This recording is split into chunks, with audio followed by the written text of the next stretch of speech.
અહેમદાબાદ મિત્ર ન્યૂઝની ટોપ 10 ખબરોમાં આપનું હાર્દિક સ્વાગત છે।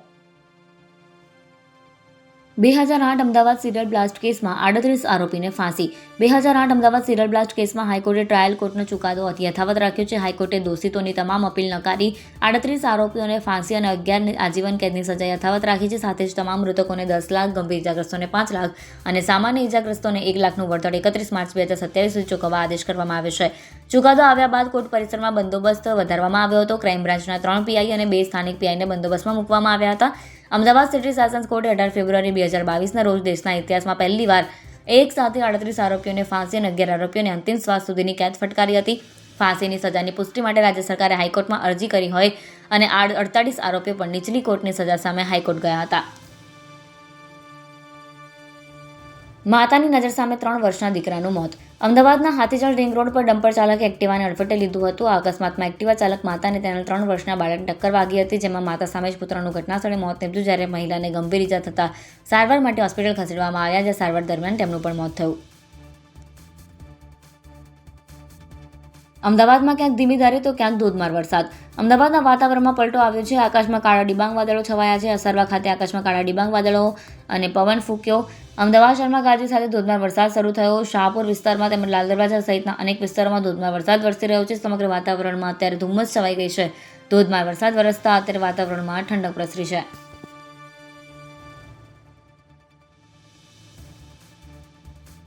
₹14.12 કરોડના ખર્ચે તળાવ ડેવલપની વિવાદાસ્પદ દરખાસ્ત। અમદાવાદ મ્યુનિસિપલ કોર્પોરેશન દ્વારા શહેરમાં અલગ અલગ તળાવને ડેવલપ કરવામાં આવી રહ્યા છે, જે અંતર્ગત શહેરના પશ્ચિમ વિસ્તારમાં રાણીપોળના ચૈનપુર ગામના તળાવને ડેવલપમેન્ટ કરવામાં આવશે, જેમાં ₹14.12 કરોડના ખર્ચે ચૈનપુર તળાવને ડેવલપમેન્ટ કરવા માટેની દરખાસ્ત વોટર એન્ડ સુએજ સપ્લાય કમિટીમાં મૂકવામાં આવી છે।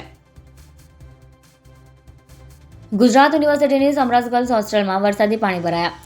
ગુજરાત યુનિવર્સિટી કેમ્પસમાં આવેલ સમરસ ગર્લ્સ હોસ્ટેલ બહાર વરસાદી પાણી ભરાવાની સમસ્યા ફરી એકવાર ગંભીર બની છે। હજુ તો અમદાવાદમાં સામાન્ય વરસાદ જ પડ્યો છે, ત્યારે સમરસ ગર્લ્સ હોસ્ટેલમાં વરસાદી પાણી ભરાઈ જતાં વિદ્યાર્થીઓને ભારે હાલાકીનો સામનો કરવો પડી રહ્યો છે।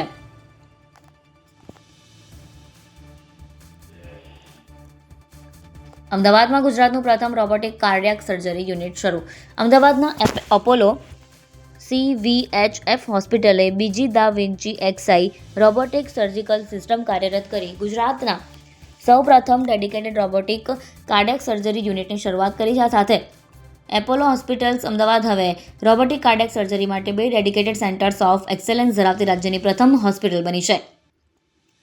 હોસ્પિટલના જણાવ્યા મુજબ senior CVTS surgeon doctor Sudhir અદાલતીના નેતૃત્વમાં અત્યાર સુધીમાં 75થી વધુ સફળ રોબોટિક કાર્ડિયાક સર્જરી કરવામાં આવી છે। નવી સિસ્ટમના ઉમેરાથી વધુ દર્દીઓને અદ્યતન અને મિનિમલી ઇન્વેસિવ હૃદયની સારવાર ઉપલબ્ધ બનશે।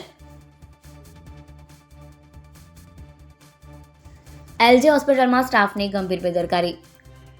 હાટકેશ્વરમાં રહેતા 65 વર્ષીય વિનોદભાઈને તેમના પુત્ર ઇમરજન્સીમાં સારવાર અર્થે લઈ આવ્યા હતા। ઘરમાં પડી જવાથી વિનોદભાઈને માથાના ભાગે ઈજા થઈ હતી અને 2 ઇંચ જેટલો ઘા માથામાં વાગ્યો હતો, જેથી ટાંકા લેવા જરૂરી હતા।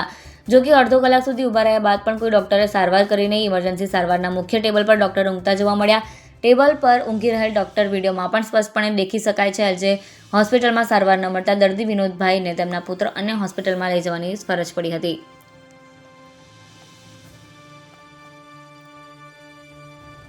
તેર વર્ષીય બાંગ્લાદેશી સગીરાને 2 વખત વેચી નખાઈ।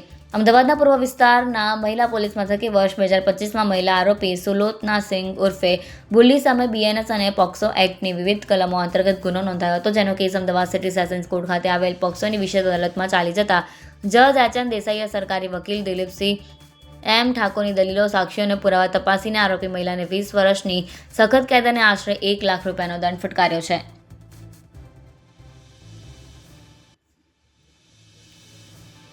દેશી બંદૂક સાથે શખ્સ ઝડપાયો।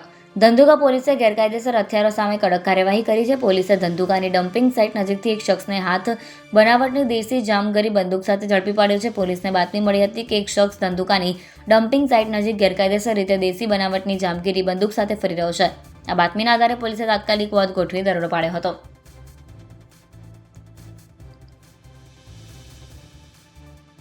સાણંદ વિરમગામ હાઈવે પર આઈસર ટ્રક અકસ્માત। સાણંદ વિરમગામ હાઈવે પર વિરોચનનગર ગામના પાટિયાથી છારોડી વચ્ચે મેઘમણી કંપની નજીક આઈસર અને ટ્રક વચ્ચે ગંભીર અકસ્માત સર્જાયો। આ ઘટનામાં એક ડ્રાઈવર ઇજાગ્રસ્ત થયો છે. અકસ્માતને કારણે હાઈવે પર ભારે ટ્રાફિક જામ સર્જાયો હતો. સાણંદ અને વિરમગામ બંને તરફ અંદાજે 5 કિલોમીટર સુધી વાહનોની લાંબી કતારો જોવા મળી હતી. અહેમદાબાદ મિત્ર ન્યૂઝની યુટ્યુબ ચેનલને સબસ્ક્રાઇબ કરો અને બેલ આઇકન જરૂરથી દબાવો, જેથી મહત્ત્વના સમાચાર આપના સુધી જલ્દીથી પહોંચે.